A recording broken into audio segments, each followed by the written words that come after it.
He came home in 1945. He never talked about what he saw, not once. Not to his wife, not to his children, not to his friends who had been there with him. You grew up in the same house with him for 18 years, and you never knew what happened. You never asked.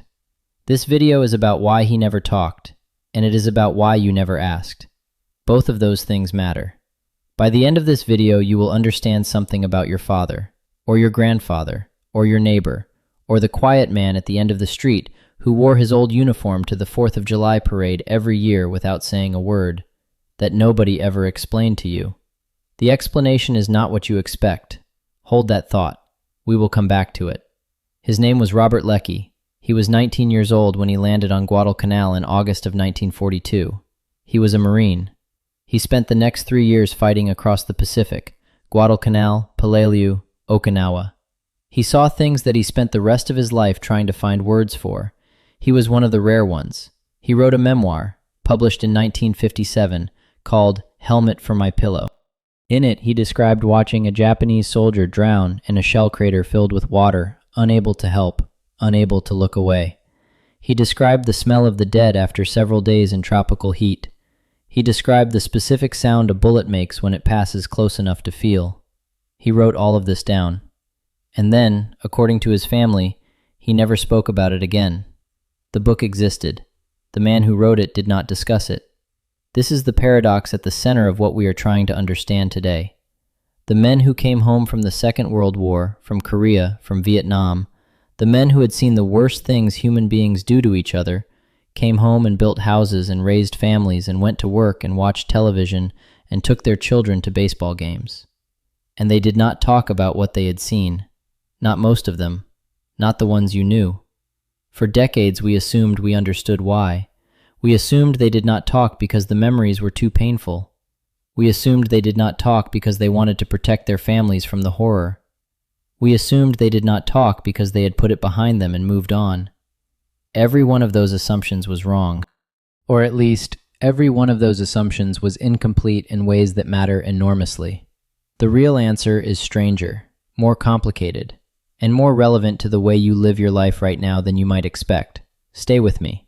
The first thing you need to understand is what combat actually does to the human brain. Not the dramatic version from films, the slow-motion explosion, the hero carrying his wounded friend, the meaningful last words. The actual neurological and psychological reality of what happens to a person who spends months or years in an environment where death is random, constant, and entirely outside their control. In 1980, the American Psychiatric Association formally recognized post-traumatic stress disorder as a clinical diagnosis. This was not because PTSD was invented in 1980. It was because it took until 1980 for the psychiatric profession to formally acknowledge what soldiers, nurses, and civilians had been experiencing for the entire history of human warfare. Before 1980, the condition had other names: shell shock in the First World War, combat fatigue in the Second, operational exhaustion, soldier's heart, going back to the American Civil War. The names changed, the condition did not. What changed in 1980 was not the experience, it was the willingness to look at it directly and call it what it was: a psychiatric injury. Not weakness, not cowardice, not a failure of character, an injury, as real as a broken bone, caused by experiences that exceed the human nervous system's capacity to process and integrate. The men who came home from the Second World War and did not talk were not strong. They were not stoic in the way we romanticize stoicism. Many of them were injured, and they were injured in a culture that had no language for what had happened to them, no framework for understanding it, and no tolerance for the idea that a man who had survived combat might need help processing what he had survived. His name was Harold. He came home from Normandy in late 1944 after being wounded at St. Lo. He went back to his job at the hardware store in rural Ohio. He married his high school girlfriend. They had 3 children. His youngest daughter, interviewed for a Veterans Affairs oral history project in 2009, described her father as a man who was present in the house, but absent in some deeper way she could never quite define. He came to dinner, he helped with homework, he attended school plays, he laughed at the right moments. But there was a place inside him, she said, that nobody was allowed to go. She described asking him once, when she was perhaps 12 years old, what the war had been like. He looked at her for a long moment. Then he said, "It was a long time ago," and he went back to reading his newspaper. That was the only conversation they ever had about it. He died in 1988. She still thinks about that look, the one he gave her before he said, "It was a long time ago." She said it was the look of a man deciding something. She just never knew what he decided. Now we need to talk about what the research actually says. Because the research, which has accumulated over the past 40 years into a substantial body of literature, tells a story that is both more nuanced and more disturbing than the simple narrative of men too tough to talk about their feelings. Traumatic memories are not stored in the brain the same way normal memories are stored. Normal memories are encoded, consolidated, and retrieved as coherent narratives, stories with a beginning, middle, and end, with emotional content that diminishes over time as the memory is repeatedly accessed and reprocessed. Traumatic memories are different. They are encoded under conditions of extreme stress, when the brain's normal memory consolidation processes are disrupted by high levels of cortisol and adrenaline. They are stored as fragments, sensory impressions, emotional states, physical sensations, without the narrative framework that allows a normal memory to be told as a story. This is why trauma survivors often cannot simply tell you what happened, not because they are unwilling, because the memory does not exist in a form that can be told. It exists as the smell of cordite, as a specific quality of light on a particular afternoon, as a sound that makes the body respond before the mind has time to identify it, as a feeling in the chest that arrives without warning and leaves without explanation. To tell someone about this, you would first need to translate these fragments into language, and the translation is not just difficult. In many cases, it is genuinely impossible. The psychiatrist Bessel van der Kolk spent decades working with trauma survivors, combat veterans, survivors of childhood abuse, accident victims, and his central finding, published in his book The Body Keeps the Score in 2014, is captured in that title, The Body Keeps the Score. The traumatic experience does not disappear because time passes. It does not integrate itself into the normal flow of memory and become just another story from the past. It stays in the body, in the nervous system, in the automatic responses that activate before conscious thought has time to intervene. The veteran who dives for cover when a car backfires 20 years after the war is not being dramatic. His nervous system is responding to a threat signal that his cortex knows is not real, but that his brainstem does not. The veteran who cannot sleep in a room with the door closed is not being difficult. His body learned, in conditions where his survival depended on it, that closed doors are dangerous. The lesson was learned at a level deeper than choice. Unlearning it takes years of deliberate work, if it can be unlearned at all. This is the first thing that explains the silence. The men who came home could not talk about it because the experience, in its most essential form, did not exist in a form that could be talked about. What they could have talked about were the facts, the dates, the places, the names of the men who died beside them. But the facts were not the experience. The facts were the skeleton. The experience was everything else, and everything else could not be said. His name was Eugene Sledge. He fought at Peleliu and Okinawa as a mortarman with the 1st Marine Division. He kept a notebook throughout the war, writing in it secretly because regulations forbade it, tucking it inside his Bible. After the war, he returned to Alabama, married, became a biology professor, and did not speak about what he had seen for 30 years. Then, in the late 1970s, he began to write. His memoir, With the Old Breed, published in 1981, is considered by many military historians to be the finest personal account of infantry combat ever written. In it, he described the battle for Peleliu as a descent into a hell that was, in his own words, incomprehensible to anyone who had not been there. He described the coral ridges, the heat, the stench of the dead, the rain, the mud that was not just mud but decomposition. He described men losing their minds slowly under conditions that were, by any reasonable measure, beyond what the human organism was designed to endure. He described himself, a 21-year-old boy from Mobile, Alabama, doing things he had never imagined himself capable of, watching himself do them, not recognizing himself. After the memoir was published, Sledge gave interviews. He spoke about the war. He answered questions. And he said in multiple interviews that writing the book had been the hardest thing he had ever done. Harder than Peleliu, harder than Okinawa, because writing required him to go back. and going back, even on the page, even 30 years later, was not safe. For many veterans, revisiting the memories in any form, through conversation, through dreams, through the random triggers that ambushed them without warning, produced a physiological response that was indistinguishable from the original threat. The brain does not always distinguish between remembering a dangerous event and experiencing one. Under certain conditions, the memory activates the same alarm systems, the same stress hormones, the same physical responses as the original event. This is what a flashback is. Not a vivid memory, a re-experiencing, a temporary collapse of the distinction between past and present. A man having a flashback is not in the room with you. He is back there. And the most reliable way to avoid it happening to you is to avoid anything that might trigger it, including conversations, including questions, including the well-meaning inquiry from a 12-year-old daughter who wants to know what the war was like. His name was Joseph. He served as a medic with the Army's 29th Infantry Division and came ashore at Omaha Beach on the morning of June the 6th, 1944. His job was not to fight.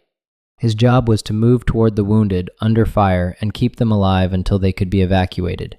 He spent the first 6 hours of D-Day on a beach that was among the most catastrophic environments a human being has ever been placed in. He came home in the spring of 1945. He became a pharmacist. He had 2 sons. His elder son, writing about his father in a family history compiled in 2003, described a man who was gentle, patient, and present, and who had a recurring nightmare that began the summer after he came home and never entirely stopped. His wife learned not to wake him suddenly.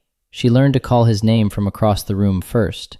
She learned this because the one time she had shaken him awake from the nightmare in the first year of their marriage, he had grabbed her wrist hard enough to leave bruises. He had not known he was doing it. He was not there. He apologized for weeks.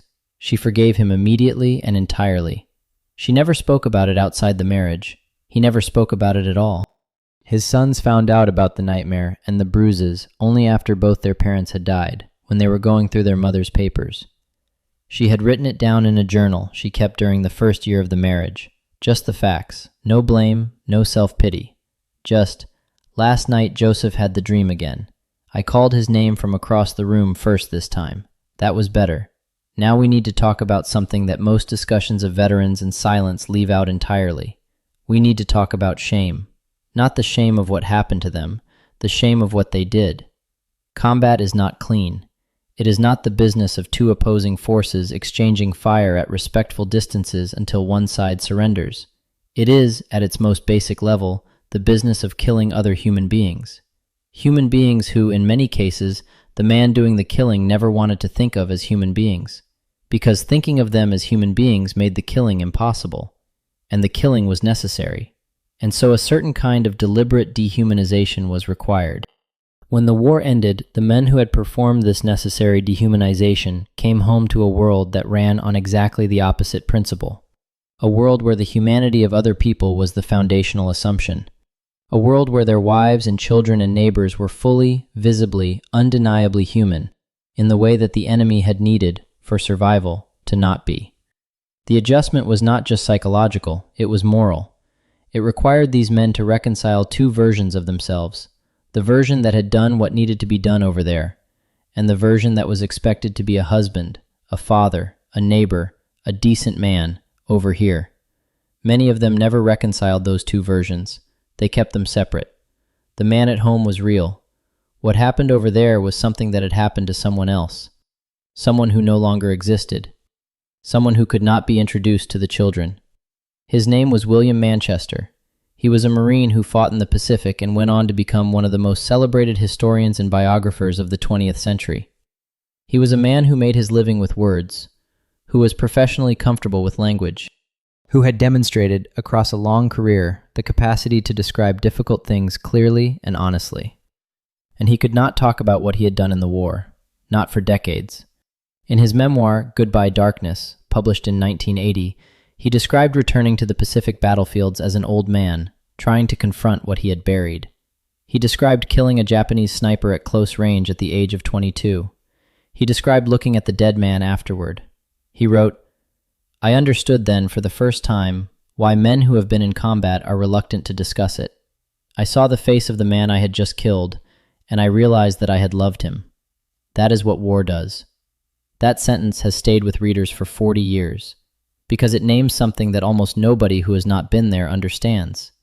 The intimacy of combat, the strange closeness between men who are trying to kill each other, the way that proximity and extreme stress create a kind of bond between people who are, officially, enemies, and the way that killing someone you have been close to in that way leaves a mark that does not respond to the normal categories of right and wrong.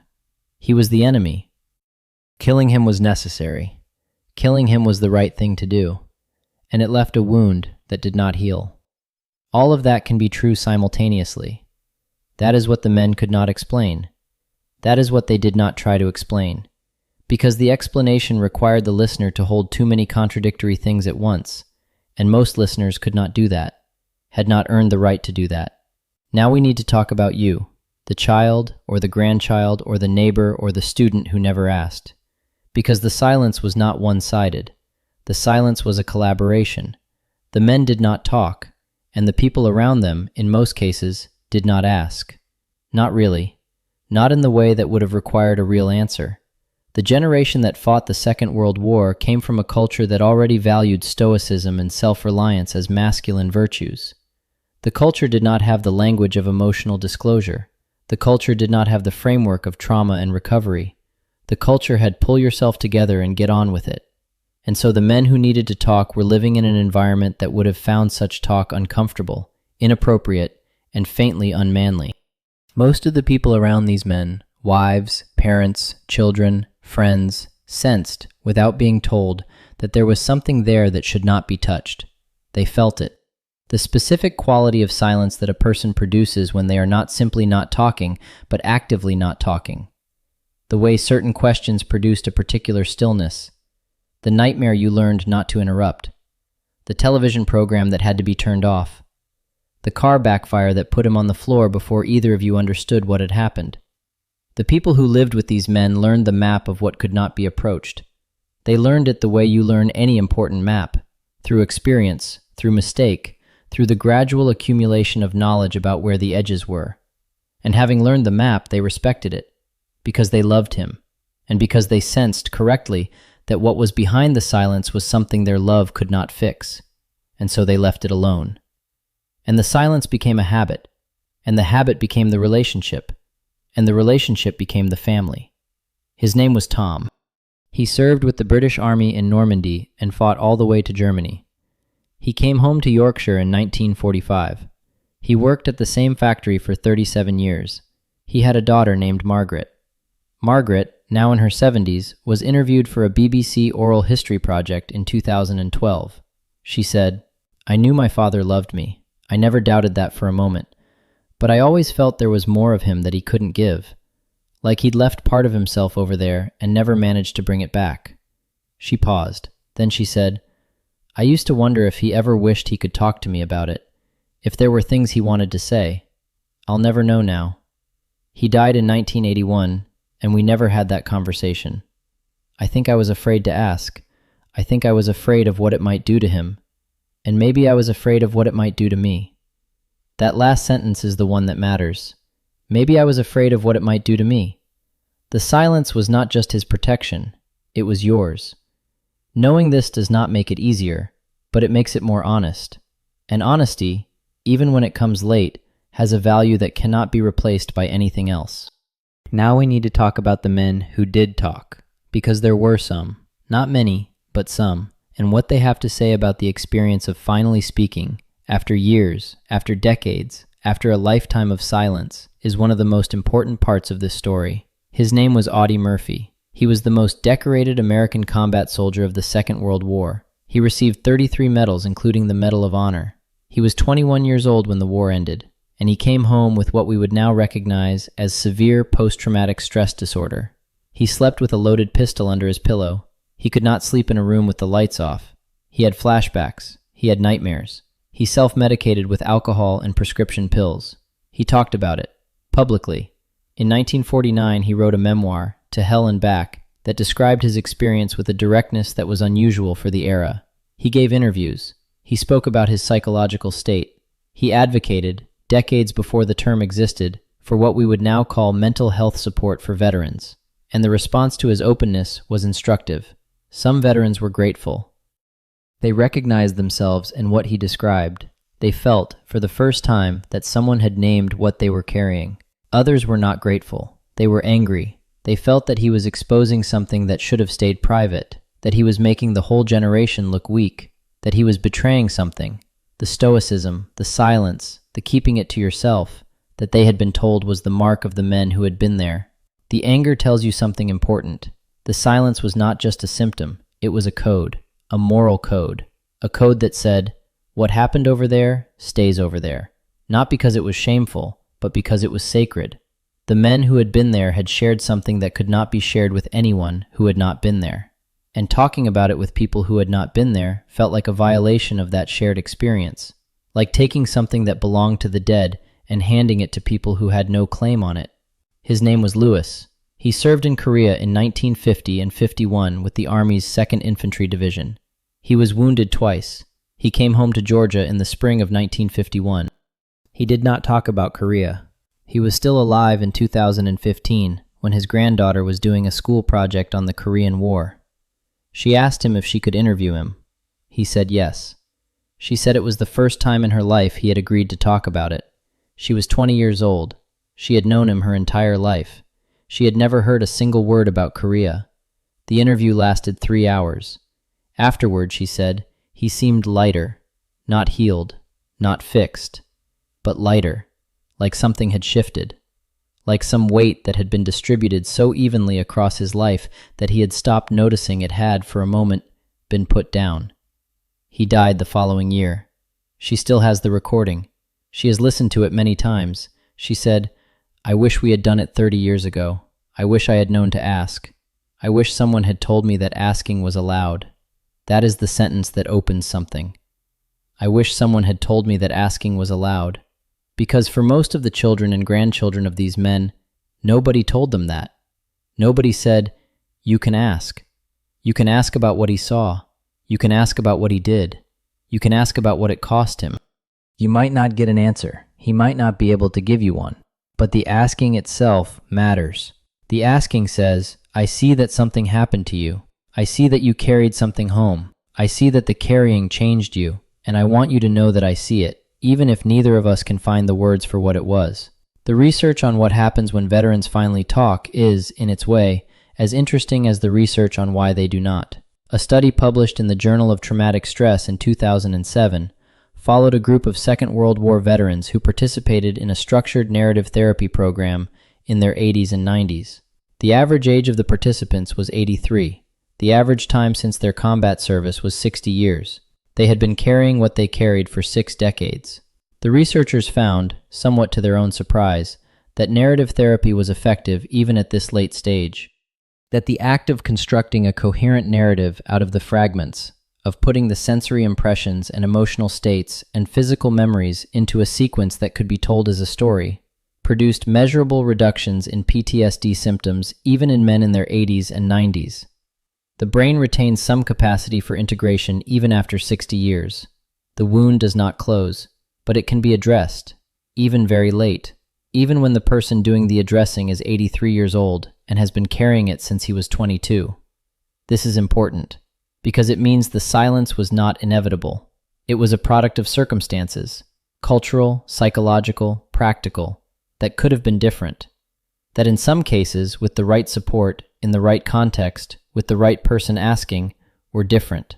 There were men who talked. There are men who are still talking. And every time one of them talks, something that would otherwise disappear from human memory is preserved. His name was Harry Patch. He was born in June of 1898. He fought in the Third Battle of Ypres in 1917. He was wounded at Passchendaele. 3 of his closest friends were killed beside him. He came home. He did not speak about the war for 80 years. Not once. He was 101 years old when he first began to speak publicly about what he had seen. He gave interviews. He wrote a memoir, with a collaborator, published in 2007. He said, I didn't want to talk about it. I wanted to forget it. But you can't forget it. It's always there. He said, war is organized murder. That is all it is.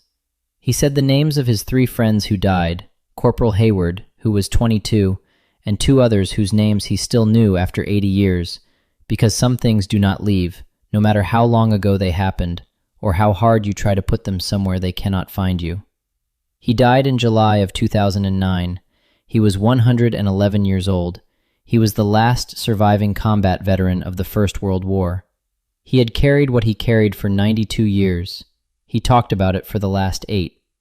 There is something in that arithmetic, something about the relationship between the carrying and the talking, something about what it costs to carry something for that long, and what it means to finally put it down, even partially, even imperfectly, even when you are 101 years old and most of the people who would have understood you in the fullest sense died decades ago. The talking still mattered. The talking still does something. Here is what we know now that we did not know then. We know that the silence was not strength. It was a coping mechanism, a rational response to a situation where speaking was genuinely dangerous, or genuinely impossible, or both. We know that the people who could not ask were not callous. They were afraid of what they might do to him by asking, of what they might learn, of what it might require of them to receive an answer they could not fix. We know that the silence was a collaboration between people who loved each other and did not know how to cross the distance that the war had put between them. We know that the distance could sometimes be crossed, that it was sometimes crossed, that the crossing was worth it when it happened, even when it happened very late, even when it was incomplete, even when neither person had the words they needed. We know that the body keeps the score, that what happens to a person in conditions of extreme violence does not simply pass with time, that it stays in the nervous system, in the dreams, in the specific quality of silence a man produces when he is not simply not talking, but actively not talking. And we know, this is perhaps the hardest thing to know and the most important, that the men who were silent were not simply protecting their families, they were protecting themselves, from the memory, from the shame, from the part of themselves they had left over there with the dead, from the knowledge that they had done things that a good man should not be able to do, and had done them anyway, because they had to, because there was no other way. They came home. They built houses. They raised children. They became the fathers and grandfathers you knew. They carried what they carried. They put it somewhere inside themselves where it would not disturb the people they loved. And the people they loved, sensing the map of what could not be approached, learned not to approach it. And the silence lasted. His name was your father, or your grandfather, or the quiet man at the end of the street. You never asked. He never told you. Neither of you knew, perhaps, that asking was allowed. You cannot have that conversation now, but you can know that the silence was not indifference. On either side, it was love, expressed in the only language that was available, which was silence, and the particular kind of presence, steady, reliable, not asking too much, that 2 people maintain when they are trying to protect each other from something neither of them can name. That is what it was. That is what it always was.